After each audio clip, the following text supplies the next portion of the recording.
최민서? 마치 사소한 잡담처럼 던진 말이지만 도윤은 손에서 영수증이 떨어졌다.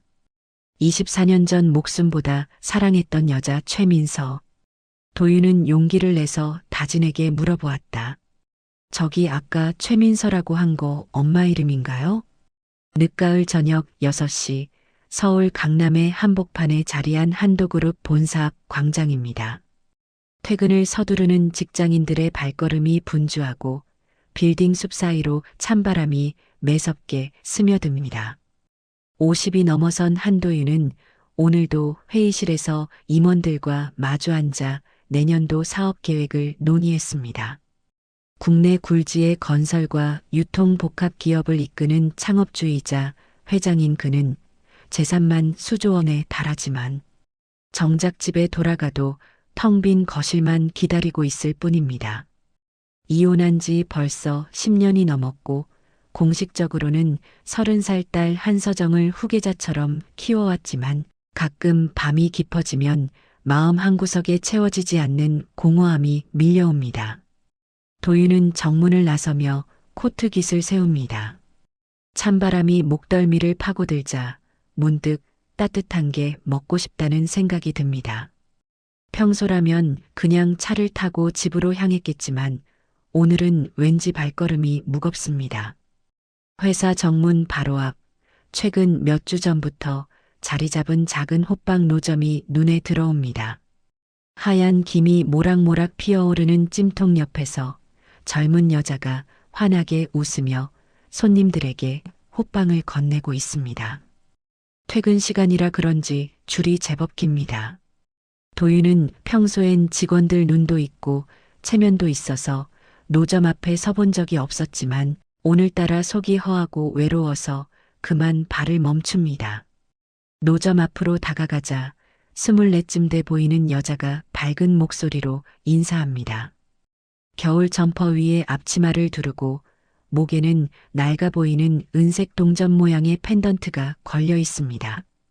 여자는 다진이라는 이름표를 달고 있고 손님 한 명 한 명에게 정성스럽게 호빵을 담아 건넵니다. 도윤이 줄 끝에 서자 다진이 그를 향해 환하게 웃으며 말을 겁니다. 추우시죠? 안에 단팥 많이 넣었어요. 오늘은 서비스로 하나 더 드릴게요. 그 웃음과 말투가 순간 도윤의 가슴을 찌릅니다. 24년 전 집안의 반대로 헤어질 수밖에 없었던 첫사랑 최민서의 모습이 겹쳐 보입니다. 민서도 이렇게 환하게 웃었습니다. 누군가를 배려하면서도 자존심을 잃지 않는 그런 미소였습니다. 도윤은 잠시 멍하니 다진을 바라보다가 황급히 정신을 차리고 계산을 합니다. 따뜻한 호빵 2개를 건네받으며 감사하다고 말하려는데 그의 시선이 다진의 목에 걸린 은색 펜던트에 고정됩니다. 동전 모양의 펜던트 표면에는 희미하지만 분명하게 M&D라는 이니셜이 새겨져 있습니다. 도윤의 심장이 순간 멎는 것 같습니다. 24년 전 그가 민서에게 선물했던 은반지에도 똑같은 각인이 있었습니다. M은 민서, D는 도윤의 이니셜이었습니다. 그때는 젊고 순수했던 두 사람이 영원히 함께하겠다는 약속으로 새겨 넣었던 글자입니다. 도윤은 숨이 막히는 것 같은 기분을 느끼며 애써 태어난 척 펜던트에서 시선을 거둡니다. 감사합니다. 잘 먹겠습니다. 도윤은 짧게 인사하고 돌아서지만 머릿속이 복잡합니다. 설마 그럴 리가 없다고 세상에 동그란 펜던트야 얼마나 많냐고 스스로를 다독입니다. 하지만 M&D 각인이 자꾸만 눈앞에 아른거립니다. 차에 올라타 호빵을 한 입 베어 물지만 입안에서 단팥의 달콤함보다는 과거의 쓴맛이 더 강하게 밀려옵니다. 24년 전 28이었던 자신은 집안의 극심한 반대 속에서 민서와 헤어져야 했습니다. 재벌가의 장남이라는 이유로 평범한 집안 출신인 민서를 선택할 수 없었습니다. 그 후 민서는 연락을 끊었고 도윤은 그녀가 어디서 어떻게 사는지 알 길이 없었습니다. 집으로 돌아온 도윤은 서재에 들어가 오래된 서랍을 엽니다. 먼지가 쌓인 나무 상자 안에는 짝이 없는 은반지 하나가 조용히 누워 있습니다. 반지 안쪽을 들여다보니 희미하지만 분명하게 M&D 각인이 보입니다. 도윤은 반지를 손에 쥔 채 깊은 한숨을 쉽니다. 반지 옆에 놓인 낡은 종이에는 그가 직접 적었던 이름 하나가 남아 있습니다. 최민서. 24년 동안 잊으려 애썼지만 완전히 지울 수 없었던 그의 첫사랑이자 평생의 후회였습니다. 지금쯤 어디서 어떻게 살고 있을까? 도윤은 반지를 쥔 손을 떨며 중얼거립니다.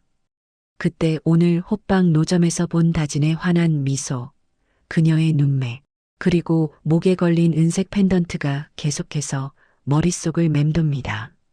민서를 닮은 웃음, 똑같은 M&D 각인, 그리고 설명할 수 없는 묘한 끌림. 도윤은 침대에 누워서도 잠을 이루지 못합니다. 혹시, 정말 혹시라도 저 여자가 민서와 관련이 있는 건 아닐까? 아니면 단순히 우연의 일치일까? 머릿속은 온통 의문과 불안, 그리고 희망이 뒤섞여 혼란스럽습니다. 24년 동안 묻어두었던 과거가 작은 호빵 노점 하나로 인해 다시 수면 위로 떠오르기 시작합니다. 일주일이 흘렀습니다. 도윤은 그 사이 호빵 노점을 의식적으로 피해 다녔습니다. 회사를 나설 때마다 다른 출구를 이용하거나 일부러 차를 정문이 아닌 지하 주차장으로 빼곤 했습니다. 하지만 피하면 피할수록 다진의 얼굴과 그 은색 펜던트가 더 선명하게 떠올랐습니다. 밤마다 서재에서 옛 반지를 꺼내보며 도윤은 자신이 왜 이렇게까지 집착하는지 스스로도 이해할 수 없었습니다. 단순한 우연일 수도 있는데 왜 자꾸 의미를 부여하려는 걸까? 하지만 마음 한편으로는 만약 정말로 민서와 관련이 있다면 어쩌나 하는 두려움과 기대가 공존했습니다. 그러던 어느 날 저녁, 임원회의가 예상보다 길어져 퇴근 시간이 늦어졌습니다. 시계를 보니 이미 8시가 넘었고 대부분의 직원들은 이미 퇴근한 뒤였습니다. 회사 앞거리는 낮에 붐비는 모습과 달리 한산했습니다. 도윤은 정문으로 나서며 무심코 노점 쪽을 바라봤습니다. 여전히 하얀 김이 피어오르는 찜통 옆에서 다진이 홀로 장사를 하고 있었습니다. 손님은 거의 없었고 추운 날씨 속에서도 그녀는 꿋꿋하게 자리를 지키고 있었습니다. 도윤은 망설이다가 결국 노점 앞으로 걸음을 옮깁니다. 다진은 그를 알아보고 환하게 웃으며 반갑게 인사합니다. 아, 그때 오셨던 사장님 맞죠? 오늘은 고기 호빵 새로 나왔어요. 한번 드셔보실래요? 고객의 얼굴을 기억하는 다진의 섬세함에 도윤은 묘한 감동을 느낍니다. 수많은 손님 중 한 명에 불과했을 텐데 자신을 기억해 주다니. 도윤은 어색하게 웃으며 고기 호빵 2개를 주문합니다. 계산을 하며 짧은 대화를 나누는 동안 도윤은 다진의 말투와 표정에서 민서의 흔적을 계속 찾게 됩니다. 긍정적이고 밝은 에너지, 어려운 상황에서도 웃음을 잃지 않는 강인함. 민서도 그랬습니다. 어떤 어려움 앞에서도 먼저 웃으며 손을 내밀던 사람이었습니다. 그때 노점 옆으로 택배기사가 다가옵니다. 손에는 제법 큰 박스를 들고 있고 숨을 헐떡이며 박스를 노점 옆 바닥에 내려놓습니다. 박스 옆면에는 검은 매직으로 굵게 쓴 수치인 이름이 선명하게 보입니다. 이영숙. 택배기사는 다진을 향해 물어봅니다. 어머니 성함 맞으시죠? 사인 좀 부탁드려요. 다진은 아무렇지 않게 고개를 끄덕이며 대답합니다. 네, 우리 엄마 맞아요. 저 대신 여기다 사인해도 돼요? 도윤은 이영숙이라는 이름을 속으로 되냅니다. 낯선 이름입니다. 민서의 어머니 이름도 친척 중 누구의 이름도 아니었습니다. 하지만 그 순간까지만 해도 도윤은 크게 신경 쓰지 않았습니다. 입양이나 재혼 같은 여러 가능성이 있을 테니까요. 택배 기사가 가고 다진이 박스를 노점 뒤로 밀어놓으며 혼잣말처럼 중얼거립니다. 엄마가 또 뭘 주문하셨나? 도윤은 호기심에 혹은 더 이상 참을 수 없는 궁금증에 조심스럽게 물어봅니다. 어머니께서 건강하신가요? 다지는 환하게 웃으며 대답합니다. 네, 관절이 좀 안 좋으셔서 요즘은 집에서 쉬시는데 그래도 여전히 반죽은 직접 하세요. 고집이 세셔서요. 도윤은 고개를 끄덕이며 자연스럽게 대화를 이어갑니다. 오래 함께 사셨나 봐요. 네, 제가 어릴 때부터요. 친정엄마 이름은 아니고요. 다지는 마치 일상적인 잡담을 나누듯 태연하게 말을 이어갑니다. 친엄마 이름은 최민서예요. 그 순간 도윤의 손에서 방금 받은 영수증이 떨어질 뻔합니다. 심장이 쿵 하고 내려앉는 것 같습니다.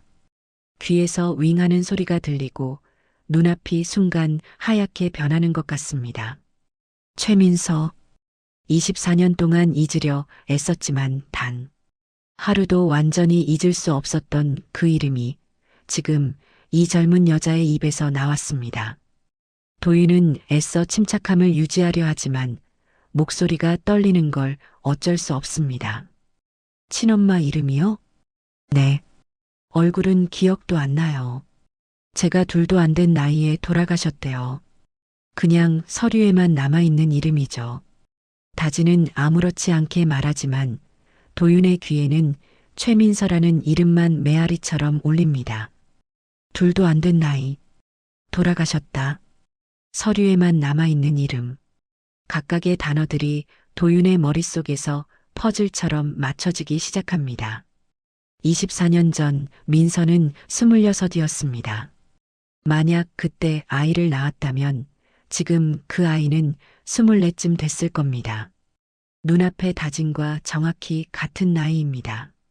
도윤은 더 이상 질문을 이어갈 수 없었습니다. 목이 메고 머리가 복잡해서 그저 호빵을 받아든 채 어색하게 웃으며 자리를 뜹니다. 다지는 여전히 환하게 웃으며 또 오세요.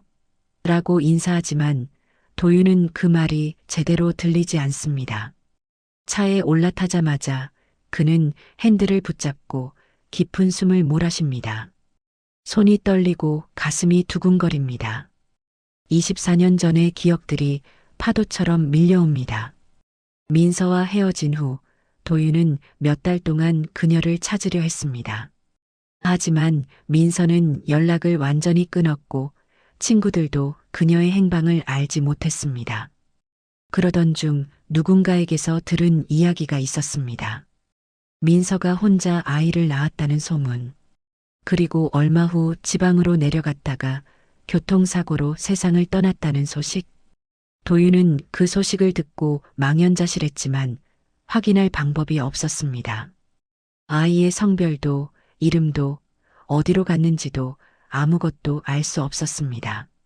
시간이 흐르며 도윤은 그 기억을 애써 묻어두었습니다. 하지만 완전히 잊을 수는 없었습니다. 집에 돌아온 도윤은 곧장 서재로 향합니다. 책상 앞에 앉아 오래된 수첩을 꺼냅니다. 수첩 안에는 24년 전 적어두었던 민서의 생년월일, 집 주소, 전화번호 같은 정보들이 희미하게 남아 있습니다. 도윤은 수첩을 들여다보며 만약 정말로 다진이 민서의 딸이라면 그건 곧 자신의 딸이라는 의미일 수도 있다는 생각에 도달합니다. 하지만 확신할 수 없습니다. 단지 이름이 같다는 것만으로 섣불리 판단할 수는 없습니다. 도윤은 깊은 고민 끝에 비서실장 박진호를 부르기로 결심합니다. 박진호는 40살의 유능한 비서실장으로 10년 넘게 도윤의 오른팔 역할을 해온 사람입니다. 도윤은 그를 신뢰했고 무엇보다 입이 무겁다는 걸 알고 있었습니다. 다음 날 아침 도윤은 박진호를 회장실로 불러 조용히 부탁합니다. 평소에 냉철하고 단호한 목소리가 아니라 어딘가 떨리는 듯한 목소리로 말합니다. 회사 앞에 새로 생긴 호빵 노점 좀 알아봐줘. 주인 이름이 이다진이라고 하더군. 박진호는 고개를 끄덕이며 메모를 합니다. 하지만 도윤은 거기서 멈추지 않습니다. 그는 잠시 망설이다가 아주 가볍게 덧붙입니다. 친모 이름이 최민서라고 했어. 24년쯤 전에 사고로 죽었다는 말도 들리던데 확인 좀 해봐. 박진호는 순간 펜을 쥔 손을 멈춥니다. 회장이 평소에 절대 개인사에 이런 의뢰를 하지 않았다는 걸 알고 있기 때문입니다. 더욱이 친모, 사고, 24년 전 같은 구체적인 정보까지 언급하는 건 이 일이 단순한 호기심이 아니라는 걸 의미했습니다. 박진호는 조심스럽게 물어봅니다. 회장님, 혹시 개인적으로 아시는 분이십니까? 도윤은 잠시 침묵하다가 짧게 대답합니다. 옛날에 알던 사람일 수도 있어. 확인만 해줘. 조용히. 박진호는 더 이상 묻지 않고 고개를 숙입니다. 그는 10년 넘게 회장 곁에서 일하며 배운 게 있었습니다. 물어야 할 때와 물어서는 안 될 때를 구분하는 것. 지금은 분명 후자였습니다. 박진호는 회장실을 나서며 이 일이 앞으로 어떤 파장을 일으킬지 예감합니다. 회장의 떨리는 목소리, 애써 담담한 척하는 표정, 그리고 최민서라는 이름을 언급할 때의 미묘한 감정 변화. 모든 것이 이 일이 회장에게 단순한 조사 이상의 의미를 가지고 있다는 걸 말해주고 있었습니다. 이다진의 하루는 언제나 분주합니다.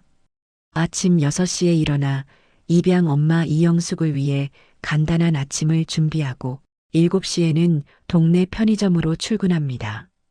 편의점 아르바이트는 오전 8시부터 오후 5시까지 이어지고 잠깐 집에 들러 저녁을 먹은 뒤 오후 6시부터는 회사 앞 노점에서 호빵 장사를 시작합니다. 밤 10시까지 노점을 운영하고 나면 집에 돌아와서는 다음날 팥호빵 반죽을 준비해야 합니다.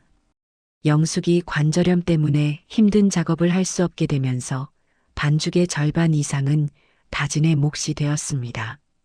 고등학교를 졸업한 뒤 다진은 대학 진학을 포기했습니다. 등록금이 부담스러웠던 것도 있지만 무엇보다 영숙의 건강이 급격히 나빠지고 있었기 때문입니다. 시장에서 오랜 세월 떡을 팔며 다진을 키워낸 영숙은 화상, 자국이 있는 손과 무릎 관절염으로 더 이상 예전처럼 일할 수 없었습니다. 다진은 자신이 돈을 벌어야 한다고 생각했습니다. 영숙이 평생 자신을 위해 희생했으니 이제는 자신이 엄마를 돌봐야 할 차례라고 믿었습니다. 하지만 다진의 마음속에는 어릴 때부터 자리 잡은 깊은 불신이 있었습니다. 바로 대기업과 부자들에 대한 불신이었습니다. 다진이 고등학교 2학년이던 해 아버지가 건설 현장에서 사고로 세상을 떠났습니다. 철근 더미가 무너지면서 아버지를 덮쳤고 병원으로 옮겨졌을 때는 이미 숨이 끊어진 뒤였습니다. 원청 대기업은 책임을 하청업체에 떠넘겼고 안전관리 소홀에 대한 제대로 된 사과도 없이 보험금 몇 푼만 던져주고 사건을 마무리했습니다. 다진과 영숙은 법적 대응을 시도했지만 변호사 비용조차 감당할 수 없었고 결국 그대로 포기할 수밖에 없었습니다. 그날 이후 다진은 양복 입은 사람들을 보면 묘한 경계심이 들었습니다. 회사 앞에서 호빵을 팔면서도 고급 양복을 입고 지나가는 사람들을 볼 때마다 복잡한 감정이 올라왔습니다. 저들은 따뜻한 사무실에서 일하고 넉넉한 월급을 받고 퇴근 후에는 편안한 집으로 돌아가겠죠. 반면 자신은 추운 거리에서 호빵을 팔며 하루하루를 버텨냅니다. 하지만 다진은 그 감정을 겉으로 드러내지 않았습니다. 오히려 더 환하게 웃으며 손님들을 맞이했습니다. 가난하다고 해서 비굴해질 필요는 없다고 영숙이 늘 가르쳐준 대로 자존심을 지키려 애썼습니다. 어느 날 저녁 다진이 노점을 정리하고 집에 돌아오자 영숙이 거실에서 텔레비전을 보고 있었습니다. 뉴스에서는 어느 대기업 회장의 비리 의혹을 다루고 있었습니다. 영숙은 화면을 보며 혀를 찹니다. 저런 사람들은 돈이 아무리 많아도 마음이 편할까? 다지는 영숙 옆에 앉으며 대답합니다. 엄마, 오늘 또 그 양복 입은 아저씨 왔어. 지난주에도 왔던 사람. 영숙은 고개를 돌려 다진을 바라봅니다. 걱정 섞인 눈빛입니다. 그래, 고급 손님이네. 근데 너무 얽히지 마. 사는 세계가 다르다. 다지는 영숙의 말에 고개를 끄덕이지만 속으로는 조금 의아합니다. 영숙은 다진이 어릴 때부터 유독 부자들과 상종하지 말라는 말을 반복해 왔습니다. 왜 그런지 구체적인 이유를 설명한 적은 없었지만 다지는 그저 가난한 사람의 자존심이라고 생각했습니다. 남에게 기대지 말고 우리 힘으로 살아가자는 의미겠거니 하고 넘겼습니다. 하지만 영숙의 경계심 뒤에는 더 깊은 사연이 숨어 있었습니다. 과거 영숙은 한도 계열 협력업체 사장에게 큰 사기를 당한 적이 있었습니다. 떡 사업을 확장하려고 대출까지 받아 투자했지만 협력업체는 부도를 내고 사라졌고 한도 계열사는 책임을 회피했습니다. 그 일로 영숙은 빚더미에 앉았고 몇 년을 고생하며 갚아야 했습니다. 한편 박진호는 도윤의 지시를 받고 조용히 조사를 시작했습니다. 먼저 호빵 노점의 사업자 등록을 확인했습니다. 사업자 이름은 이다진, 만 24. 주민등록상 주소는 서울 외곽의 낡은 빌라였습니다. 그 다음으로 가족관계를 조회했습니다. 주민등록상 어머니는 이영숙, 72살. 입양 기록을 확인하니 20여 년 전 단독 입양으로 등재되어 있었습니다. 박진호는 더 깊이 파고들었습니다. 입양 당시의 서류를 구하기 위해 관련 기관에 협조를 요청했고 며칠 뒤 오래된 입양 서류 사본을 입수할 수 있었습니다. 서류를 펼쳐본 박진호는 숨을 멈췄습니다. 친모란에는 최민서라는 이름이 선명하게 적혀 있었습니다. 출생 당시 미혼이었고 출산 후 2년 뒤 교통사고로 사망했다는 기록도 함께 있었습니다. 하지만 친부라는 공란이었습니다. 아기에게 붙인 이름조차 없었고 단지 여아 A-17로만 표시되어 있었습니다. 박진호는 이 서류를 보며 뭔가 숨겨진 사람이 있다는 느낌을 받았습니다. 왜 친부란이 공란일까? 최민서는 왜 혼자 아이를 낳고 결국 입양을 보낼 수밖에 없었을까? 그리고 회장은 왜 이 조사를 의뢰했을까? 박진호는 추가로 최민서에 대한 정보를 수집했습니다. 과거 주소, 학력, 직장 경력 등을 추적했습니다. 자료를 모으면서 박진호는 놀라운 사실을 발견했습니다. 최민서가 20대 중반에 한도윤과 교제했다는 기록이 남아 있었습니다. 당시 언론에 작게 보도되었던 기사도 찾아냈습니다. 재벌가 장남의 열애설이라는 제목으로 희미한 사진 한 장과 함께 실린 기사였습니다. 하지만 얼마 후 관계는 정리되었고 최민서는 사람들의 시야에서 사라졌습니다. 박진호는 모든 자료를 정리해 도윤에게 보고했습니다. 회장실에서 서류를 받아든 도윤은 한 장 한 장 넘기며 손이 떨리는 걸 느꼈습니다. 입양 기록, 친모 최민서, 친부 공란, 여아 A-17. 각각의 단어들이 그의 가슴을 찌릅니다. 민서는 결국 혼자 아이를 낳았습니다. 그리고 키우지 못하고 입양을 보냈습니다. 도윤은 서류를 보며 눈시울이 뜨거워지는 걸 느꼈습니다. 민서야, 넌 결국 혼자 키우지 못하고 보냈구나. 도윤은 중얼거리며 눈을 감았습니다. 24년 전 자신이 민서 곁을 지켰더라면 이런 일은 일어나지 않았을 겁니다. 아이를 함께 키울 수 있었을 겁니다. 하지만 자신은 집안의 압박에 굴복했고 민서를 홀로 남겨두었습니다. 그 결과가 지금 이 서류 속에 담겨 있었습니다. 박진호는 마지막 페이지를 넘기며 조용히 말했습니다.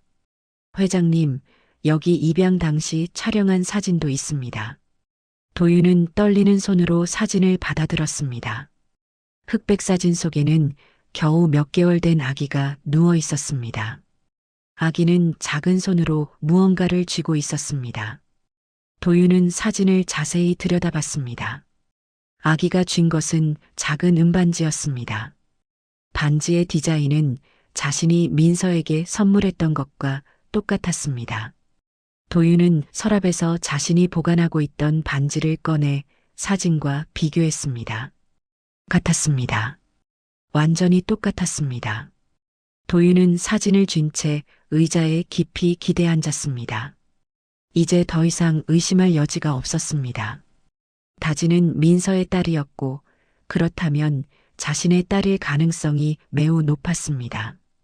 24년 동안 찾지 못했던, 아니 찾으려 하지 않았던 딸이 지금 회사 앞에서 호빵을 팔고 있었습니다. 도윤은 책상에 이마를 댄 채 깊은 한숨을 내쉬었습니다. 기쁨과 죄책감, 그리고 두려움이 한꺼번에 밀려왔습니다. 박진호의 보고를 받은 후 도윤은 며칠 동안 잠을 제대로 이루지 못했습니다. 밤마다 서재에 앉아 입양 서류와 오래된 사진들을 들여다봤습니다. 최민서라는 이름, 여아 A-17이라는 차갑고 무미건조한 표기, 그리고 작은 은반지를 쥔 아기의 모습. 모든 증거가 다진히 자신의 딸일 가능성을 가리키고 있었지만 도윤은 확신을 가질 수 없었습니다. 아니, 정확히 말하자면 확신을 가지는 것이 두려웠습니다. 만약 정말로 다진이 자신의 딸이라면 24년 동안 방치했던 자신은 대체 무엇이란 말입니까? 아버지로서의 자격이 있기는 한 걸까요? 고민 끝에 도윤은 결단을 내렸습니다. 유전자 검사를 해야 한다고 생각했습니다. 더 이상 추측과 가능성만으로는 견딜 수 없었습니다. 하지만 문제가 있었습니다. 다진에게 직접 유전자 검사를 요청할 수는 없었습니다. 갑자기 나타나 당신은 내 딸일지도 모른다며 검사를 요구하는 건 그녀에게 너무 폭력적일 거라고 생각했습니다. 도윤은 다시 박진호를 불렀습니다. 합법적인 방법을 찾아줘. 본인 동의 없이는 안 되겠지만 최대한 조용하게 진행할 수 있는 방법을 알아봐. 박진호는 머리를 굴렸습니다. 며칠 뒤 그는 한 가지 방법을 찾아냈습니다. 지난달 한도그룹이 후원한 지역사회 무료 건강검진 행사가 있었는데 다진이 그 행사에 참여했다는 기록을 발견한 것입니다. 건강검진 과정에서 채열한 혈액 샘플이 검사기관에 일정 기간 보관되어 있었습니다. 박진호는 법률팀과 상의하여 의료윤리위원회의 승인을 받는 절차를 진행했습니다. 유전자 검사 목적이 의료적 필요성에 기반한다는 서류를 준비하고 개인정보 보호 규정을 철저히 준수하는 조건으로 승인을 받아냈습니다. 절차는 복잡했고 시간이 걸렸지만 결국 합법적인 경로로 검사를 진행할 수 있게 되었습니다. 도윤은 자신의 혈액 샘플을 제공했고 검사기관은 두 샘플을 대조 분석했습니다. 결과가 나오기까지 일주일이 걸렸습니다. 그 일주일 동안 도윤은 평생 겪어보지 못한 불안과 초조함에 시달렸습니다. 회의 중에도 집중하지 못했고 서류를 보다가도 멍하니 창밖을 바라보곤 했습니다. 밤에는 악몽을 꾸었습니다. 민서가 나타나 자신을 원망하는 꿈, 어린 다진이 울면서 자신을 찾는 꿈. 꿈에서 깨면 온몸이 식은땀으로 젖어 있었습니다. 결과 봉투가 도착한 날 도윤은 회장실 문을 잠그고 혼자 앉아 있었습니다. 박진호가 조심스럽게 봉투를 건넸고 도윤은 한참 동안 봉투를 들여다보기만 했습니다. 손이 떨려서 봉투를 열 수가 없었습니다. 깊은 숨을 몇 번 들이쉰 뒤 도윤은 천천히 봉투를 뜯었습니다. 안에서 하얀 종이 한 장이 나왔습니다. 종이 상단에는 검사기관의 로고와 날짜가 인쇄되어 있었고 그 아래 결과가 적혀 있었습니다. 친생자 확률 99.9%. 도윤은 종이를 쥔 채 굳어버렸습니다. 99.9%. 사실상 100%라는 의미였습니다. 다지는 자신의 친딸이었습니다. 24년 동안 알지 못했던, 찾지 못했던 딸. 회사 앞에서 호빵을 팔며 힘겹게 살아가고 있는 그 젊은 여자가 자신의 피를 나눈 딸이었습니다. 도윤은 종이를 내려놓고 책상에 이마를 댔습니다. 눈물이 흘러내렸습니다. 기쁨과 죄책감, 안도와 고통이 한꺼번에 밀려왔습니다. 박진호는 조용히 물러나 있었습니다. 회장이 눈물을 흘리는 모습을 본 것은 10년 넘게 함께 일하면서 처음이었습니다. 박진호는 문 밖으로 나가며 이 일이 앞으로 어떤 파장을 일으킬지 걱정이 되었습니다. 회장에게는 이미 공식적인 딸 한서정이 있었습니다. 그룹의 후계자로 키워온 딸이었습니다. 만약 다진의 존재가 알려진다면 서정은 어떤 반응을 보일까요? 실제로 한서정은 이미 뭔가 이상하다는 걸 눈치채고 있었습니다. 최근 몇 주 동안 아버지의 행동이 평소와 달랐습니다. 회의 중에도 자주 멍하니 있었고 비서실장과 비밀스러운 대화를 나누는 모습이 자주 목격되었습니다. 서정은 직감적으로 무언가 중요한 일이 진행되고 있다는 걸 느꼈습니다. 어느 날 오후 서정은 회장실 밖 복도를 지나다가 우연히 아버지와 박진호의 대화를 듣게 되었습니다. 문틈 사이로 새어나온 단어들이 그녀의 귀에 들렸습니다. 유전자 검사 결과 확인. 서정은 걸음을 멈추고 귀를 기울였지만 더 이상은 들리지 않았습니다. 유전자 검사? 아버지가 왜 유전자 검사를 하는 걸까요? 서정은 불안한 마음으로 자신의 사무실로 돌아왔습니다. 책상에 앉아 생각에 잠겼습니다. 혹시 건강 문제일까요? 아니면 다른 이유가 있을까요? 서정은 어릴 때부터 주변 사람들에게서 들었던 말들을 떠올렸습니다. 회장님한테 진짜 딸이 따로 있다더라. 옛날에 사랑했던 여자가 있었는데 헤어졌다더라. 당시에는 그저 근거 없는 소문이라고 생각했지만 지금 생각해보니 아버지는 과거 연애 이야기를 거의 한 적이 없었습니다.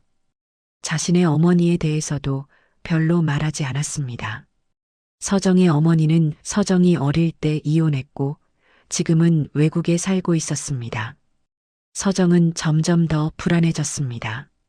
평생 아버지의 유일한 딸이자 후계자라는 위치에 있었던 자신이 만약 그 자리를 누군가와 나눠야 한다면 어떻게 될까요? 아니, 어쩌면 완전히 밀려날 수도 있습니다. 서정은 책상 위의 서류들을 보며 손을 떨었습니다. 자신이 지금까지 쌓아온 모든 것들, 서울대학교 경영학과 수석 졸업, 해외 명문대학원 유학, 그룹전략기획본부 상무직책, 모든 것이 회장의 딸이라는 타이틀에서 비롯된 것이었습니다. 만약 그 타이틀이 흔들린다면 자신은 무엇이 될까요? 한편 도윤은 결과지를 받아든 후 며칠 동안 깊은 고민에 빠졌습니다. 다진을 어떻게 만나야 할까요? 무엇을 말해야 할까요? 갑자기 나타나 나는 내 친아버지다라고 말하는 건 그녀의 삶을 완전히 뒤흔들어 놓을 겁니다. 더욱이 다진에게는 이미 영숙이라는 엄마가 있었습니다. 24년 동안 다진을 키워온 진짜 엄마였습니다. 자신이 갑자기 나타나는 것이 그들의 관계를 해치는 건 아닐까요? 도윤은 밤마다 편지를 썼습니다. 쓰고 또 찢었습니다. 어떤 말로 시작해야 할지, 어떻게 설명해야 할지 알 수 없었습니다. 사과해야 할까요? 변명해야 할까요? 아니면 그냥 사실만 담담하게 전해야 할까요? 도윤은 수십 장의 편지를 쓰고 찍기를 반복했습니다. 결국 그는 가장 단순하고 솔직한 문장으로 시작하기로 결심했습니다. 다진아, 이 말이 맞다면 나는 내 친아버지다. 편지에는 24년 전 민서를 사랑했던 이야기, 집안의 반대로 헤어질 수밖에 없었던 사정, 그 후 민서가 혼자 아이를 낳았다는 걸 뒤늦게 들었지만 끝까지 찾지 못했던 후회가 담겨 있었습니다.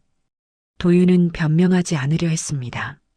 다만 너를 찾지 않은 게 아니라 찾지 못한 것이라는 절절한 심정만을 전했습니다. 그리고 편지 마지막에는 이렇게 적었습니다. 내가 이 사실을 알고 싶어 하지 않는다면 나는 물러서겠다. 내가 원한다면 나는 내 인생에 나타나지 않을 것이다. 하지만 만약 내가 진실을 알고 싶다면 언제든 나를 찾아와 달라. 답은 내가 결정해라. 도윤은 편지를 봉투에 넣고 자신의 명함을 함께 넣었습니다. 명함에는 한도그룹 회장이라는 직함과 연락처가 적혀 있었습니다. 도윤은 호빵 노점이 아닌 다진이 낮에 일하는 편의점을 찾아가기로 했습니다. 노점에서 건네면 주변 사람들의 눈에 띌 수 있고 다진도 당황할 것 같았습니다. 다음 날 오후 도윤은 평범한 옷차림으로 다진이 일하는 편의점에 들어갔습니다. 다진은 계산대에서 손님을 응대하고 있었습니다. 도윤은 적당한 물건을 집어들고 계산대로 갔습니다.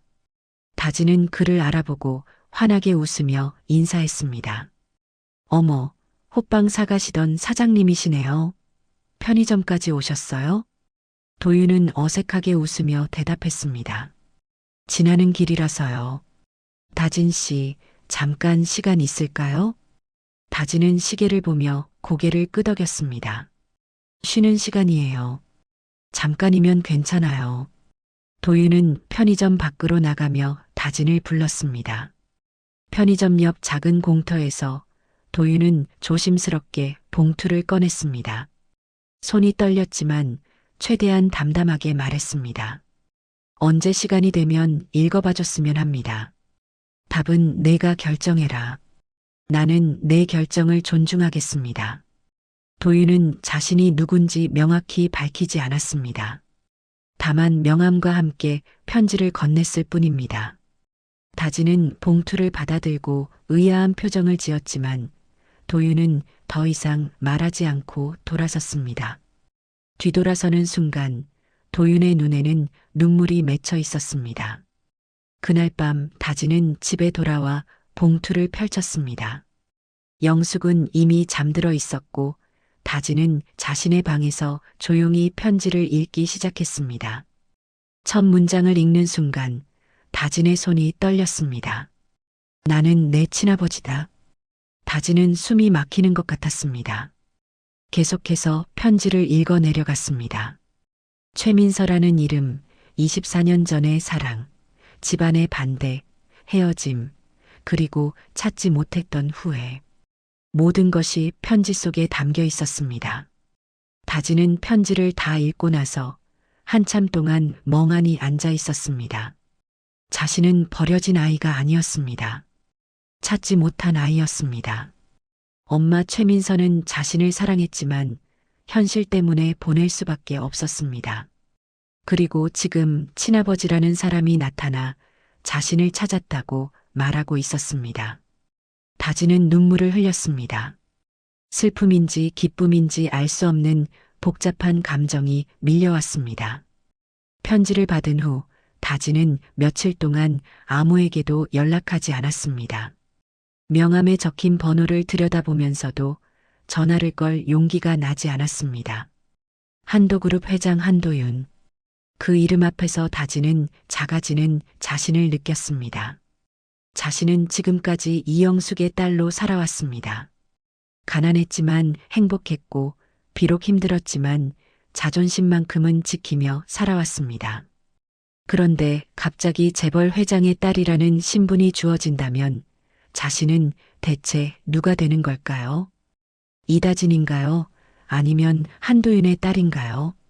다진은 밤마다 영숙이 자는 모습을 바라보며 눈물을 흘렸습니다. 24년 동안 자신을 키워준 사람은 영숙이었습니다. 추운 겨울에도 새벽 시장에 나가 떡을 팔며 학비를 벌어주신 분, 자신이 아플 때마다 밤새 간호해 주신 분, 자신의 모든 것이었던 분. 혈연으로는 엄마가 아니지만 마음으로는 진짜 엄마였습니다. 그런데 지금 친아버지라는 사람이 나타났습니다. 만약 자신이 그를 만나러 가면 영숙은 어떤 기분일까요? 버려진 것처럼 느끼지는 않을까요? 다지는 또한 두려웠습니다. 재벌 회장의 숨겨진 딸이라는 사실이 알려지면 자신의 일상은 어떻게 될까요? 사람들의 시선이 달라질까요? 편의점에서도 호빵 노점에서도 이제는 평범하게 살 수 없게 되는 건 아닐까요? 다지는 화려한 삶을 원한 적이 없었습니다. 그저 영숙과 함께 조용히 살아가는 것, 빚을 갚고 건강하게 지내는 것, 그것만으로도 충분했습니다. 하지만 편지 속에 담긴 아버지의 절절한 심정도 무시할 수 없었습니다. 24년 동안 찾지 못했던 후회, 자신을 버린 게 아니라 찾지 못한 것이라는 고백. 그 말들이 다진의 마음을 흔들었습니다. 며칠째 고민하던 다진은 결국 아무 결정도 내리지 못한 채 일상으로 돌아갔습니다. 편의점에 출근하고 저녁에는 호빵 노점을 열고 밤에는 반죽을 하는 살. 하지만 마음 한구석은 계속 무겁고 복잡했습니다. 명함은 서랍 깊은 곳에 넣어두었지만 그 존재는 계속 머릿속을 맴돌았습니다. 한편 한서정은 점점 더 불안해지고 있었습니다. 아버지가 최근 들어 자꾸만 밖으로 나가는 일이 잦아졌고 비서실장 박진호와 나누는 대화도 이전보다 훨씬 비밀스러워 보였습니다. 서정은 더 이상 참을 수 없어서 사설 탐정을 고용하기로 결심했습니다. 불법적인 방법은 아니었습니다. 단지 아버지의 최근 동선과 만난 사람들을 파악하는 정도였습니다. 탐정은 일주일 만에 보고서를 가져왔습니다. 보고서를 펼쳐본 서정은 숨이 막혔습니다. 회사 앞 호빵 노점, 주인 이다진, 24, 입양 기록 확인, 친모 최민서, 24년 전 사망. 그리고 결정적으로 최근 회장과 이다진의 유전자 검사가 진행되었다는 정황까지 포착되었습니다. 서정은 보고서를 읽으며 손이 떨렸습니다. 회사 앞에서 호빵을 파는 그 여자가 아버지의 친딸이라는 겁니까? 그렇다면 자신은 무엇입니까? 서정은 책상에 이마를 대고 깊은 숨을 내쉬었습니다. 평생 한도그룹 후계자로 살아왔던 자신의 정체성이 흔들리는 느낌이었습니다. 어릴 때부터 주변 사람들은 늘 말했습니다. 회장님한테 진짜 딸이 따로 있다더라. 외동딸 아니라는 소문 들었어. 서정은 그런 말들을 들을 때마다 불안했습니다. 하지만 아버지는 늘 자신을 후계자로 대우했고 자신도 그 기대에 부응하기 위해 최선을 다했습니다. 서울대학교 경영학과를 수석으로 졸업했고 해외 명문대학원에서 MBA를 받았으며 그룹전략기획본부 상무까지 올라왔습니다. 모든 것이 회장의 딸이라는 타이틀을 지키기 위한 노력이었습니다. 그런데 지금 진짜 친딸이 나타났습니다. 혈연으로 연결된 부정할 수 없는 진짜 딸. 서정은 거울을 보며 자신에게 물었습니다. 나는 가짜인가? 30년 동안 쌓아온 모든 게 허상이었나? 서정은 분노와 슬픔 그리고 자기 혐오가 뒤섞인 복잡한 감정에 휩싸였습니다. 이성적으로는 다진을 미워할 이유가 없다는 걸 알고 있었습니다. 다진은 아무 잘못도 하지 않았습니다. 그저 태어났을 뿐이고 입양되어 가난하게 자랐을 뿐입니다. 오히려 불쌍한 사람이었습니다. 하지만 감정은 이성을 따라주지 않았습니다. 질투와 두려움이 서정의 가슴을 조였습니다. 서정은 결국 아버지를 찾아갔습니다. 회장실 문을 열고 들어서자 도윤은 서류를 보고 있었습니다. 서정은 문을 닫고 아버지 앞에 섰습니다. 목소리가 떨렸지만 최대한 침착하게 물었습니다. 그 노점상 여자 대체 뭐예요? 왜 그 아이 때문에 저를 피하세요? 도윤은 고개를 들어 서정을 바라봤습니다. 딸의 떨리는 목소리와 불안한 눈빛을 보며 도윤은 더 이상 숨길 수 없다는 걸 깨달았습니다. 그는 깊은 한숨을 쉬며 입을 열었습니다. 서정아, 앉아라. 이야기할 게 있다. 서정은 의자에 앉았고 도윤은 천천히 과거를 꺼내기 시작했습니다. 24년 전 사랑했던 여자 최민서, 집안의 반대로 헤어질 수밖에 없었던 사정, 그 후 민서가 혼자 아이를 낳았다는 소문, 그리고 최근 우연히 그 딸을 찾게 된 과정. 도윤은 모든 것을 솔직하게 말했습니다. 서정은 아버지의 말을 들으며 점점 얼굴이 창백해졌습니다. 그럼 저는 뭐예요? 30년 동안 아버지 딸로 살아온 저는 가짜예요? 도윤은 황급히 고개를 저었습니다. 그럴 리 없다. 너는 내 딸이다. 그건 변하지 않아. 하지만 서정은 믿을 수 없었습니다. 혈연 앞에서, 진짜 친딸 앞에서 자신은 밀려날 수밖에 없다고 생각했습니다. 서정은 자리에서 일어나며 떨리는 목소리로 말했습니다. 저는 생각 좀 해봐야겠어요. 서정은 회장실을 나와 복도를 걸으며 눈물을 참았습니다. 사무실로 돌아와 문을 잠그고 그제야 눈물이 흘러내렸습니다. 분노와 슬픔, 그리고 자신이 이렇게 좁은 사람이었다는 자괴감까지 모든 감정이 한꺼번에 밀려왔습니다. 서정은 책상에 앉아 한참을 울었습니다. 며칠 뒤 서정은 직접 다진을 찾아가기로 했습니다. 호빵 노점이 문을 여는 시간에 맞춰 서정은 평범한 옷차림으로 노점 앞에 섰습니다. 다진은 여느 때처럼 환하게 웃으며 손님을 맞이하고 있었습니다. 서정은 줄 끝에 서서 다진을 관찰했습니다. 밝은 미소, 정성스러운 손놀림, 손님 한 명 한 명에게 건네는 따뜻한 말 한마디. 다진은 자신이 누군지도 모른 채 최선을 다해 살아가고 있었습니다. 드디어 서정의 차례가 되었습니다. 다진은 서정을 보며 환하게 웃었습니다. 어서 오세요. 뭘 드릴까요? 서정은 잠시 망설이다가 명함을 꺼내 건넸습니다. 한도그룹 전략기획본부 상무 한서정입니다. 다진의 표정이 굳었습니다. 한도그룹. 편지에서 본 그 이름.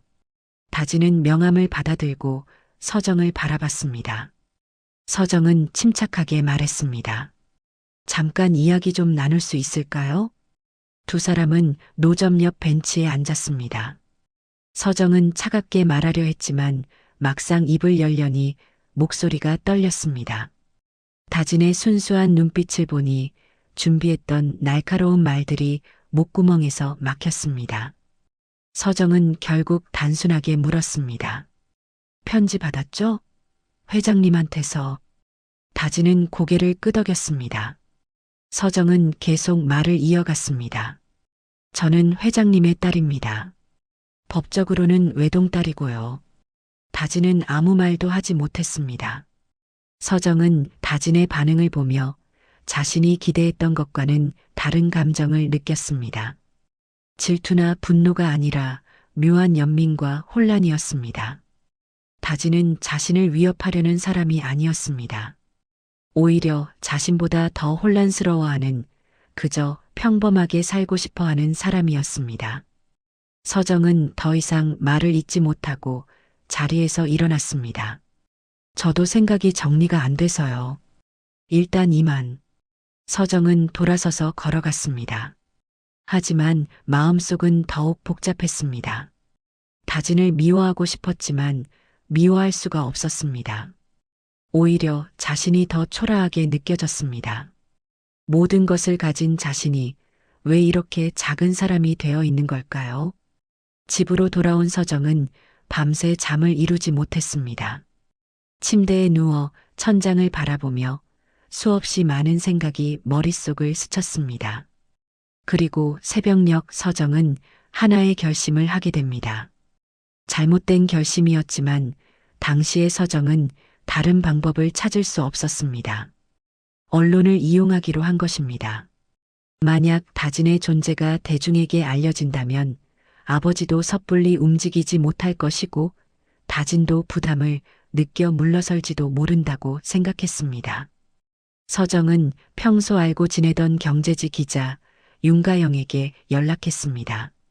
윤가영은 33세 유능한 기자로 특종에 대한 욕심이 강했지만 나름의 윤리 기준은 있는 사람이었습니다. 서정은 익명으로 제보한다는 조건으로 조심스럽게 정보를 흘렸습니다. 한도그룹 회장의 숨겨진 딸이 있다는 거 아세요? 회사 앞에서 호빵 노점을 한다더군요. 윤가영은 처음에는 믿지 않았지만 서정이 제공한 단서들을 따라가다 보니 사실임을 확인하게 되었습니다. 입양 기록, 친모 이름, 그리고 최근의 유전자 검사 정황까지 윤가영은 이것이 엄청난 특종이라는 걸 직감했습니다. 며칠 뒤 기사가 완성되었습니다. 그날 아침 인터넷 포털 메인 화면에 기사가 올라왔습니다. 호빵 노점상 알고 보니 재벌 회장의 숨겨진 딸. 기사에는 다진의 얼굴 사진과 노점 모습이 그대로 노출되어 있었습니다. 회사 앞 정확한 위치까지 공개되었고 한도그룹이라는 이름도 명확히 언급되었습니다. 기사는 순식간에 퍼져나갔고 댓글은 수천 개가 달렸습니다. 진짜야? 재벌들은 숨긴 자식이 다들 있나 봐. 불쌍하다. 저렇게 고생하며 살았다니. 온갖 추측과 비난, 동정이 뒤섞인 댓글들이 쏟아졌습니다. 다진은 편의점에 출근해서야 그 기사를 알게 되었습니다. 손님 한 명이 핸드폰 화면을 보여주며 물었습니다. 이거 혹시 너 아니야? 다진은 화면을 보고 얼어붙었습니다. 자신의 얼굴, 노점 사진, 그리고 재벌 회장의 숨겨진 딸이라는 제목. 손이 떨리고 숨이 막혔습니다. 다진은 핸드폰을 떨어뜨릴 뻔했고 황급히 편의점 뒤편으로 숨었습니다. 기사가 나간 후 다진의 일상은 순식간에 붕괴되기 시작했습니다.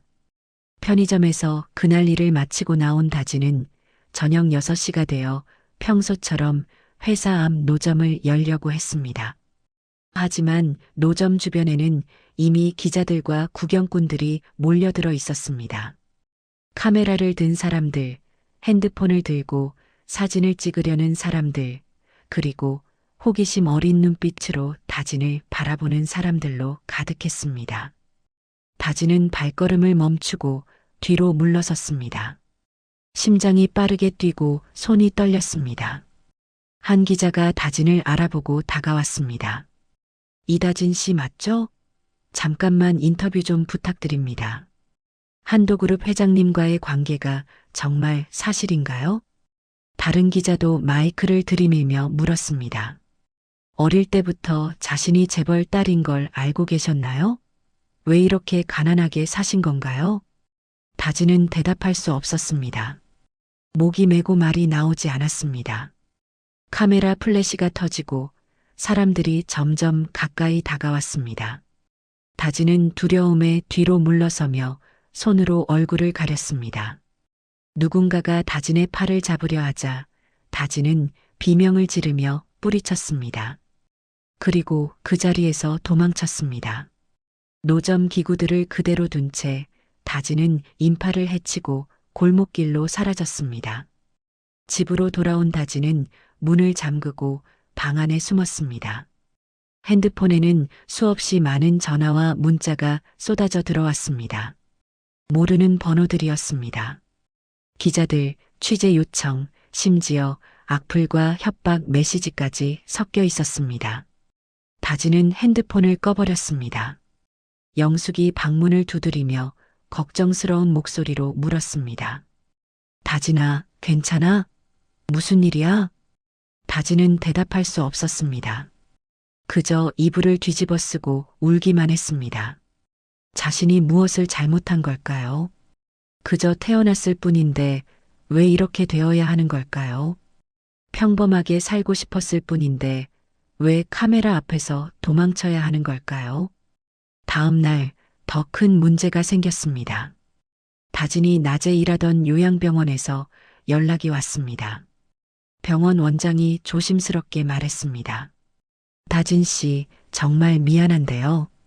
최근 일로 병원 이미지에 안 좋은 영향이 있어서요. 환자 보호자분들도 불편해하시고 당분간 나오지 않는 게 좋겠습니다. 사실상 해고 통보였습니다.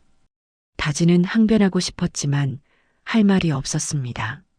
자신이 잘못한 것도 아닌데 왜 이런 대우를 받아야 하는지 억울했지만 병원 측의 입장도 이해할 수 없는 건 아니었습니다. 다진은 그저 전화를 끊고 멍하니 앉아 있었습니다. 편의점 아르바이트만으로는 생활비를 감당하기 어려웠습니다. 영숙의 약값, 집세, 생활비, 모든 것이 다진의 어깨 위에 있었습니다. 더욱 힘든 것은 동네 사람들의 시선이었습니다. 동네 아줌마들이 수군거리는 소리가 들렸습니다. 슈퍼마켓에 가면, 채소 가게에 가면 사람들은 다진을 힐끔힐끔 쳐다보며 속삭였습니다. 저 집 딸이 사실 재벌 딸이래. 그럼 입양해서 키운 엄마는 뭐가 되는 거야? 불쌍하게. 돈 많은 아버지 있으면서 왜 저렇게 가난하게 살았대? 다진은 그런 시선들을 견딜 수 없었습니다.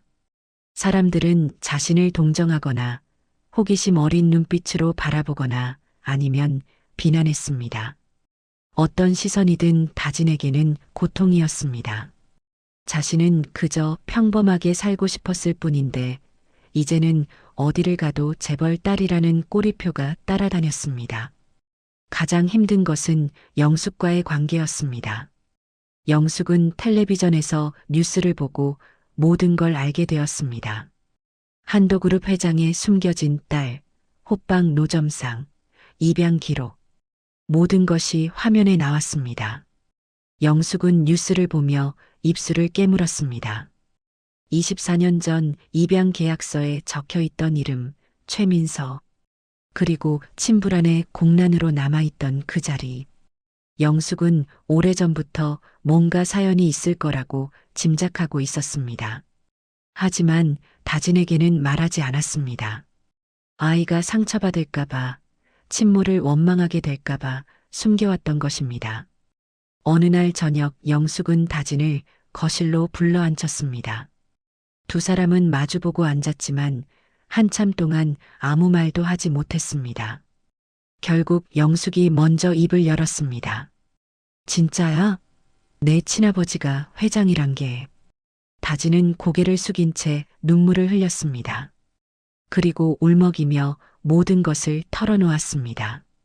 편지를 받았던 것, 친아버지가 나타난 것, 자신도 어떻게 해야 할지 몰라 답을 주지 않았던 것, 그리고 갑자기 기사가 나서 모든 게 엉망이 되어버린 것. 다진은 영숙의 손을 잡으며 말했습니다. 엄마 미안해. 나도 몰랐어. 나 그냥 계속 엄마 딸이고 싶은데 세상이 자꾸 아니래.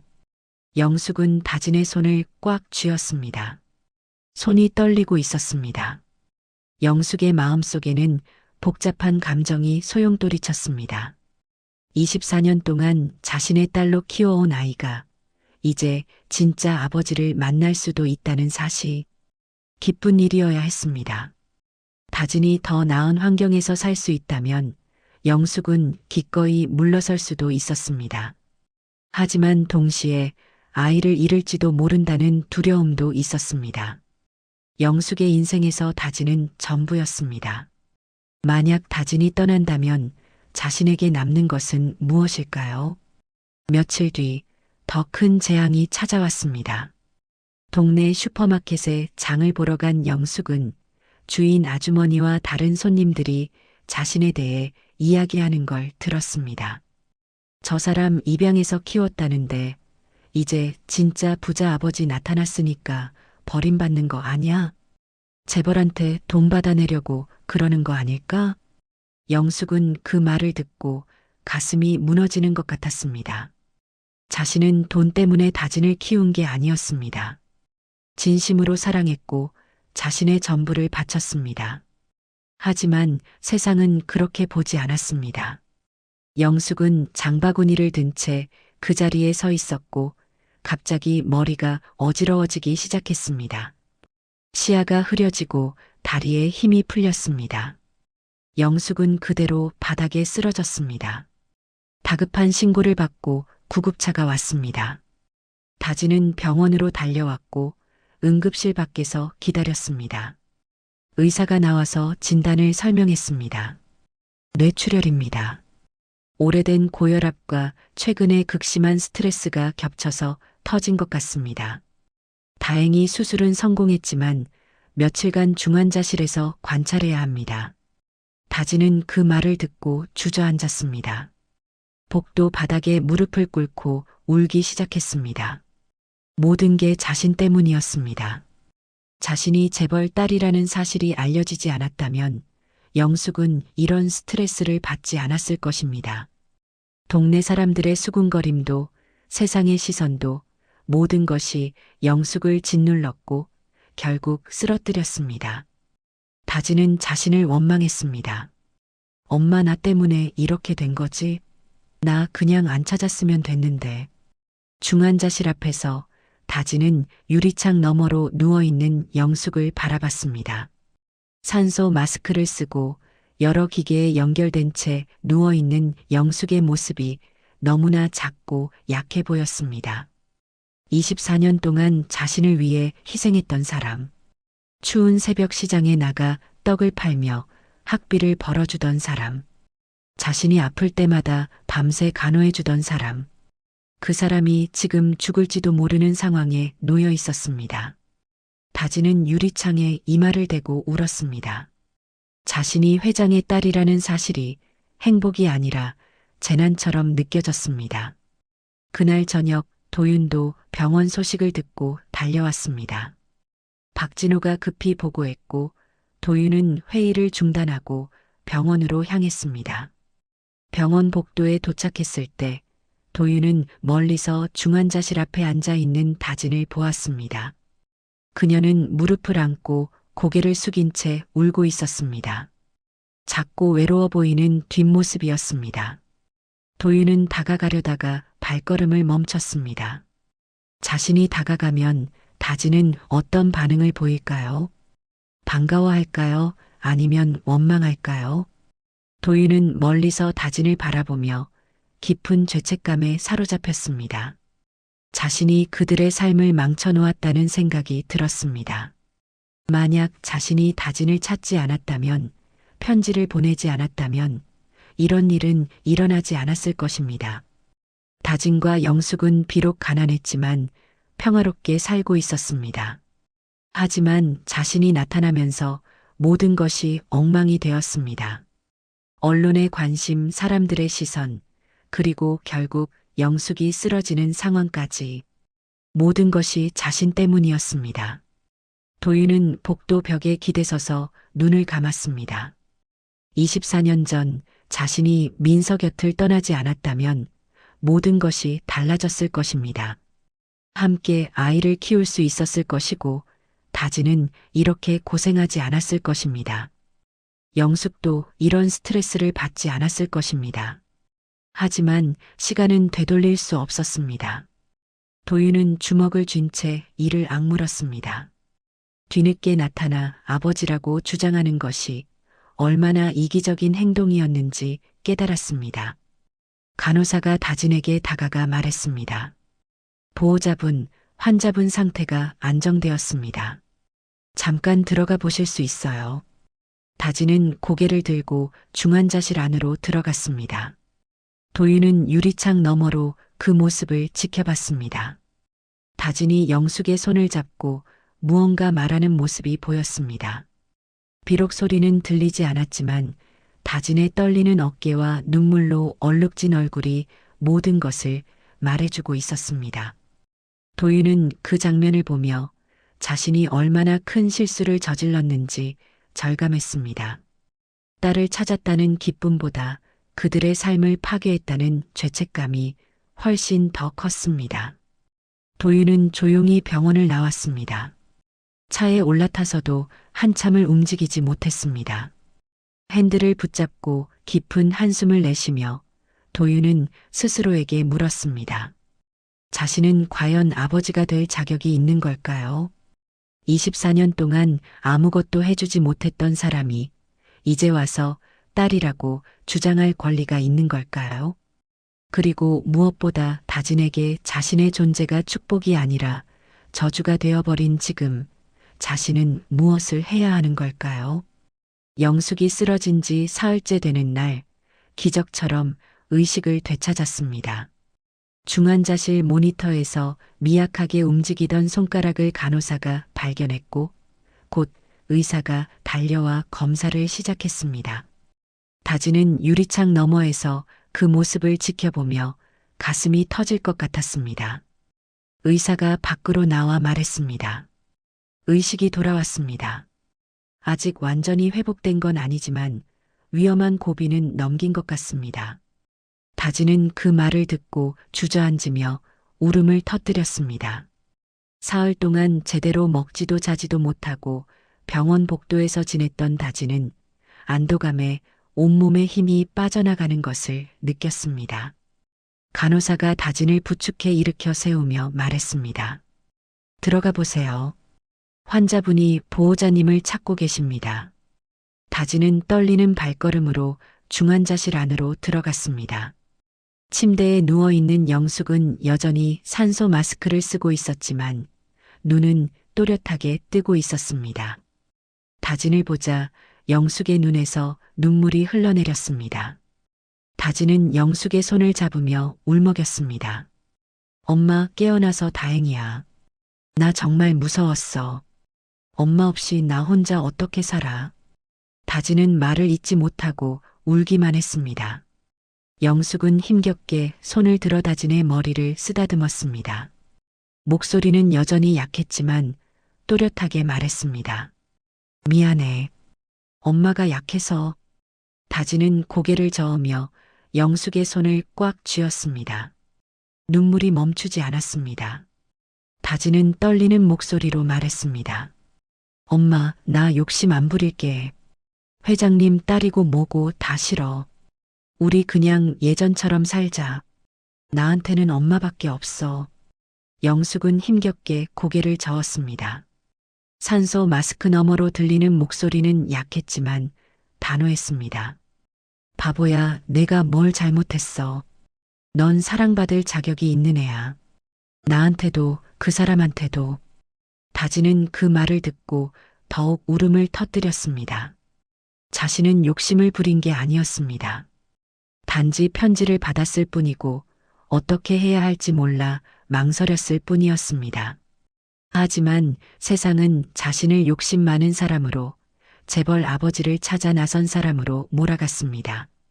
영숙은 다진의 떨리는 손을 쥐며 계속 말했습니다. 엄마는 너 행복하면 그걸로 충분해. 그때 병실 문이 조용히 열렸습니다. 도윤이 문 앞에 서 있었습니다. 사흘 동안 병원 밖에서 소식만 듣고 있던 도윤은 영숙이 의식을 되찾았다는 말을 듣고 더 이상 참을 수 없어 병실을 찾아왔습니다. 다진은 도윤을 보고 깜짝 놀라 자리에서 일어났습니다. 영숙도 침대에서 고개를 돌려 도윤을 바라봤습니다. 세 사람은 한동안 아무 말도 하지 못한 채 서로를 바라보기만 했습니다. 도윤은 천천히 병실 안으로 들어왔습니다. 그리고 영숙의 침대 앞에서 깊이 허리를 숙였습니다. 90도 각도로 고개를 숙인 채 도윤은 떨리는 목소리로 말했습니다. 선생님, 정말 죄송합니다. 그리고 감사합니다. 제 딸을 이렇게 키워주셔서. 영숙은 침대에 누운 채 도윤을 바라봤습니다. 양복을 입고 품이 있는 모습이었지만 지친 얼굴과 핏발선 눈은 그도 며칠 동안 잠을 제대로 자지 못했다는 것을 말해주고 있었습니다. 영숙은 잠시 도윤을 관찰하듯 바라보다가 힘겹게 입을 열었습니다. 고개 드세요. 그렇게 엎드려 계실 필요 없어요. 도윤은 천천히 고개를 들었습니다. 영숙은 계속 말을 이었습니다. 전 원망할 자격도 없어요. 그 아이가 저한테 온 건 축복이었으니까요. 영숙의 목소리는 약했지만 그 안에는 24년의 세월이 담겨 있었습니다. 추운 새벽 시장에 나가 떡을 팔던 날들, 다진이 아파서 병원비를 걱정하던 밤들, 학비를 마련하기 위해 빚을 얻었던 순간들. 모든 것이 힘들었지만 동시에 행복했습니다. 다진이 있어서 영숙의 삶은 의미가 있었습니다. 영숙은 다진을 바라보며 말을 이었습니다. 다만 제 욕심이 있다면 이 아이 인생이 흔들리지 않게 해주세요. 갑자기 재벌집 딸 만들어 놓고 또 버리지만 마시고요. 도윤은 고개를 끄덕이며 진지하게 대답했습니다. 약속드립니다. 다시는 이 아이를 혼자 두지 않겠습니다. 다진은 두 사람의 대화를 들으며 눈물을 흘렸습니다. 자신을 두고 어른들이 이야기를 나누는 모습이 낯설면서도 동시에 안심이 되었습니다. 두 사람 모두 자신을 진심으로 걱정하고 있다는 것이 느껴졌습니다. 도윤은 의자를 가져와 침대 옆에 앉았습니다. 그리고 세 사람은 긴 대화를 시작했습니다. 다진이 먼저 입을 열었습니다. 나는 두 분 다 잃고 싶지 않아요. 영숙은 다진의 손을 쥐며 대답했습니다. 난 이 아이가 결정하는 대로 따라갈 거야. 내가 원하는 게 뭐든 엄마는 지지할게. 도윤도 조심스럽게 말했습니다. 내가 할 수 있는 건 선택지를 넓혀주는 것뿐일지도 모르겠습니다. 다진아, 넌 내가 원하는 삶을 선택할 권리가 있어. 나는 그 선택을 존중하겠다. 세 사람은 밤늦게까지 이야기를 나눴습니다. 과거의 일들, 현재의 상황, 그리고 앞으로의 계획까지. 도윤은 솔직하게 자신의 생각을 말했습니다. 그룹 내부에서도 언론에서도 많은 사람들이 후계 구도에 대해 궁금해하고 있다는 것. 하지만 자신은 이미 결정을 내렸다는 것. 한서정이 경영을 맡고 다진에게는 직접적인 경영이 아닌 다른 역할을 제안하고 싶다는 것을 말했습니다. 사람을 돌보는 일을 좋아한다고 했지? 재단에서 그 일을 더 크게 해보지 않겠니? 사회공헌 재단 일을 맡아서 내가 직접 겪었던 어려움들을 다른 사람들이 겪지 않도록 도와주는 거야. 다진은 그 제안을 듣고 망설였습니다. 자신에게 그런 큰 일을 맡길 수 있을까요? 하지만 동시에 요양병원에서 만났던 할머니들, 편의점에서 마주쳤던 어려운 이웃들, 그리고 자신처럼 가난하게 자라는 아이들을 떠올렸습니다. 만약 자신이 그들을 도울 수 있다면 그것도 의미 있는 삶이 아닐까요? 다음 날 도윤은 그룹 임원 회의를 소집했습니다. 회의실에는 주요 임원들이 모두 모였고 한서정도 자리에 앉아 있었습니다. 도윤은 단호한 목소리로 말했습니다. 후계 구도에 대해 말씀드리겠습니다. 한도그룹의 경영은 한서정 상무가 맡을 것입니다. 이 부분은 변함이 없습니다. 서정은 아버지의 말을 듣고 안도의 한숨을 내쉬었습니다. 하지만 동시에 복잡한 감정이 밀려왔습니다. 자신이 원했던 것을 얻었지만 그 과정에서 저지른 일들이 자꾸만 떠올랐습니다. 언론에 제보했던 것, 다진의 얼굴이 노출되게 만든 것, 그리고 결국 영숙이 쓰러지게 만든 것. 모든 것이 자신의 불안과 질투 때문이었습니다. 회의가 끝난 후 서정은 아버지 회장실로 찾아갔습니다. 도윤은 창밖을 바라보고 있었고 서정은 문 앞에 서서 조심스럽게 말했습니다. 아버지, 제가 언론에 제보한 게 저예요. 도윤은 천천히 고개를 돌려 서정을 바라봤습니다. 놀란 표정이 아니었습니다. 이미 알고 있었던 것 같았습니다. 서정은 계속 말을 이었습니다. 불안했어요. 제 자리를 잃을까봐, 아버지한테 버림받을까봐. 그래서 그렇게 했어요. 정말 죄송합니다. 서정의 목소리는 떨렸고 눈에는 눈물이 맺혔습니다. 도윤은 한동안 아무 말도 하지 않다가 조용히 말했습니다. 서정아, 내 자리는 누구도 대신하지 않는다. 그건 변함이 없어. 하지만 내가 한 일은 잘못되었어. 다진이에게 사과해야 할 거야. 서정은 고개를 숙이며 눈물을 흘렸습니다.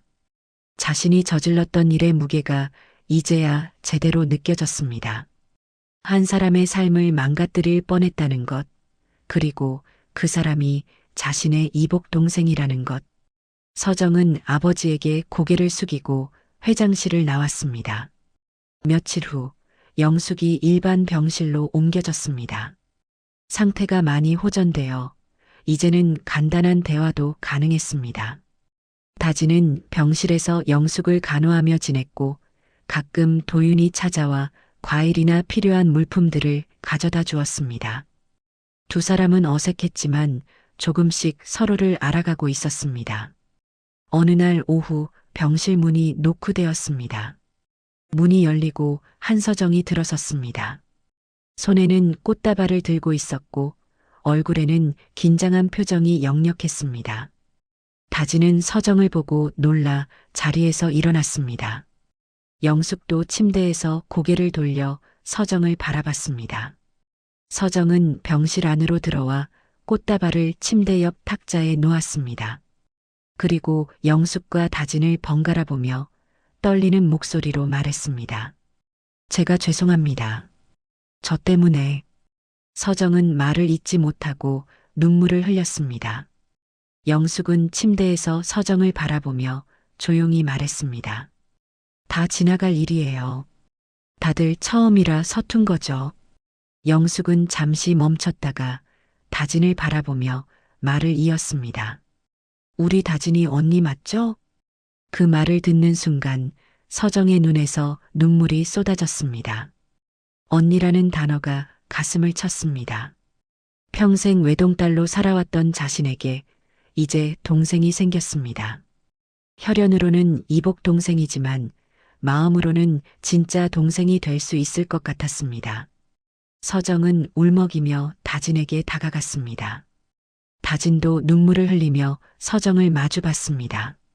두 사람은 서로를 안았습니다. 어색하고 조심스러웠지만 따뜻한 포옹이었습니다. 미안해. 정말 미안해. 서정이 울며 말했고 다진도 고개를 저으며 대답했습니다. 괜찮아요, 언니. 이제 괜찮아요. 영숙은 침대에서 그 모습을 바라보며 조용히 미소 지었습니다. 눈가에는 눈물이 맺혀 있었지만 그것은 슬픔의 눈물이 아니었습니다. 안도와 기쁨의 눈물이었습니다. 자신이 키운 딸이 이제 진짜 가족을 만났습니다. 혈연으로 연결된 아버지와 같은 아버지를 둔 언니. 영숙은 자신이 다진을 잃는 게 아니라 다진의 가족이 더 넓어지는 것이라고 생각했습니다.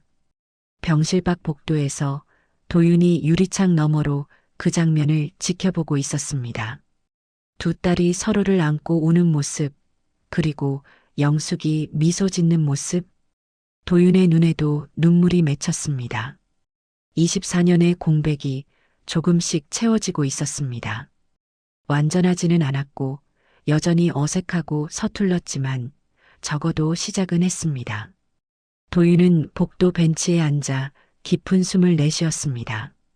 아직 갈 길이 멀었지만 이제는 방향을 찾은 것 같았습니다. 계절이 바뀌고 또 바뀌었습니다.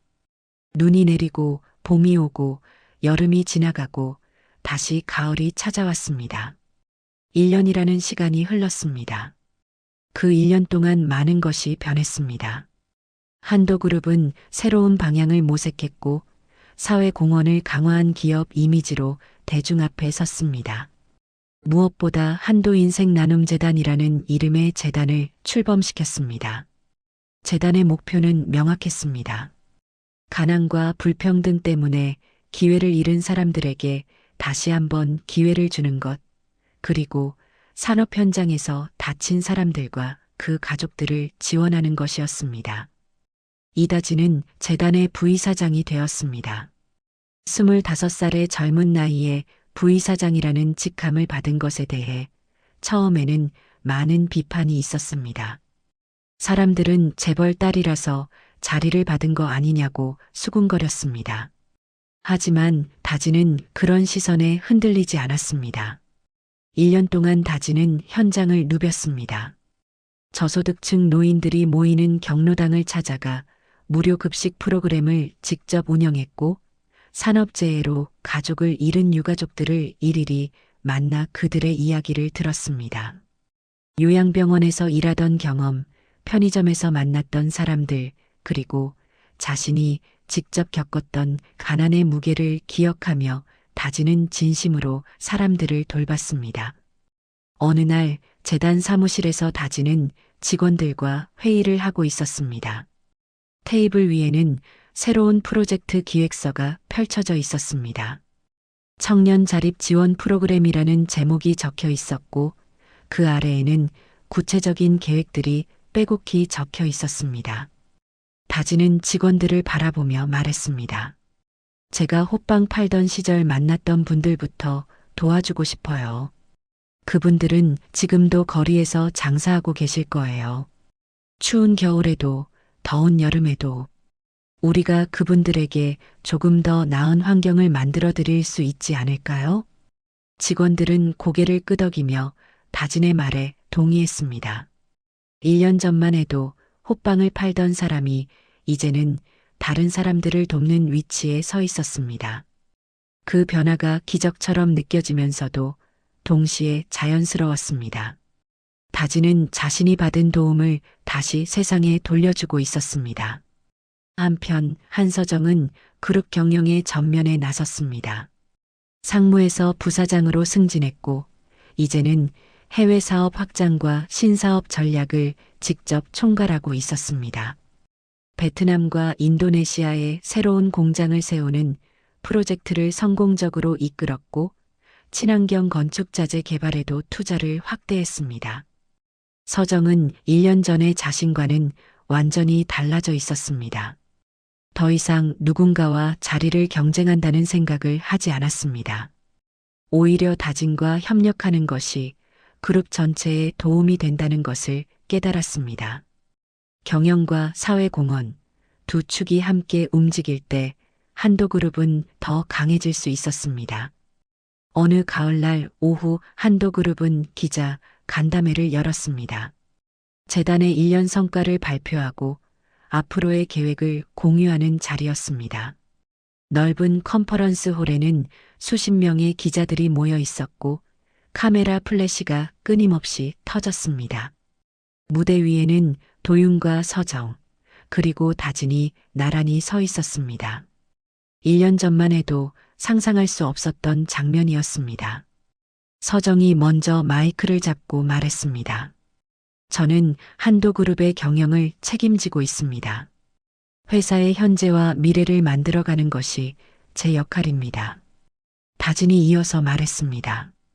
저는 회사가 사회로부터 받은 사랑을 다시 돌려주는 역할을 하고 있습니다. 재단을 통해 더 많은 분들에게 기회를 드리고 싶습니다. 두 사람의 목소리에는 확신이 담겨 있었습니다. 기자들은 질문을 쏟아냈고, 두 사람은 자신감 있게 대답했습니다. 1년 전 언론에 노출되어 고통받았던 다지는 이제 당당하게 카메라 앞에 서 있었습니다. 그 변화를 지켜보던 기자 윤가영은 자신의 노트에 무언가를 적었습니다. 진짜 변화는 가능하다고.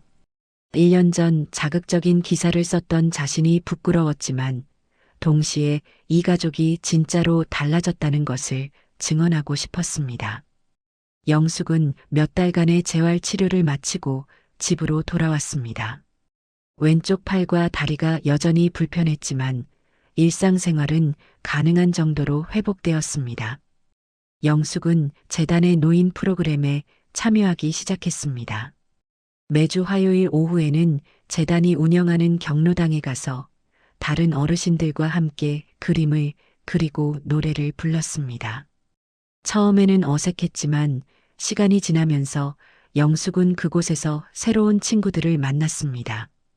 비슷한 나이의 할머니들과 차를 마시며 이야기를 나누는 시간이 즐거웠습니다. 가끔 재단에서는 영숙에게 강연을 부탁했습니다. 입양 엄마의 이야기라는 제목으로 영숙은 자신이 다진을 키워온 24년의 세월을 솔직하게 나눴습니다. 힘들었던 순간들, 행복했던 기억들, 그리고 혈연이 아니어도 진짜 가족이 될 수 있다는 메시지를. 강연이 끝날 때마다 청중들은 박수를 보냈고 몇몇 사람들은 눈물을 흘렸습니다. 다진은 무대 뒤에서 영숙의 강연을 들으며 자신이 얼마나 축복받은 사람인지 다시 한번 깨달았습니다. 엄마가 내 자랑이에요. 다진이 강연 후 영숙에게 속삭였고 영숙은 환하게 웃으며 다진의 머리를 쓰다듬었습니다. 과거의 두려움은 사라졌습니다. 영숙은 더 이상 다진을 잃을까봐 걱정하지 않았습니다.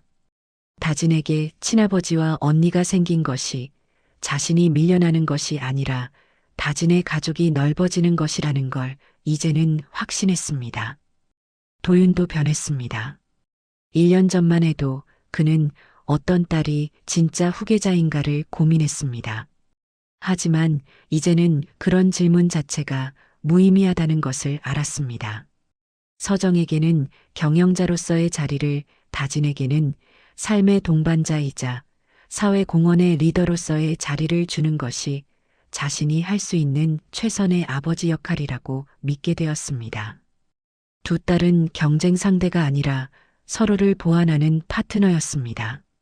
도윤은 저녁마다 서재에 앉아 그날의 일들을 정리하며 감사의 마음을 느꼈습니다. 1년 전 우연히 호빵 노점 앞에 섰던 그 순간이 자신의 인생을 완전히 바꿔놓았습니다.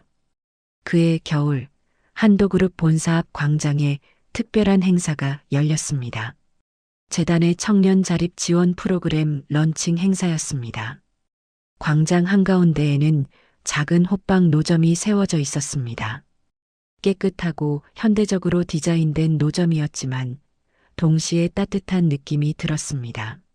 노점 위쪽에는 다진이네 호빵이라는 작은 간판이 걸려 있었습니다. 이 노점은 재단이 지원하는 청년 자립 프로그램의 첫 번째 사업장이었습니다. 어려운 환경의 청년들에게 창업 자금과 교육을 지원하고 안정적으로 자립할 수 있도록 돕는 프로그램이었습니다.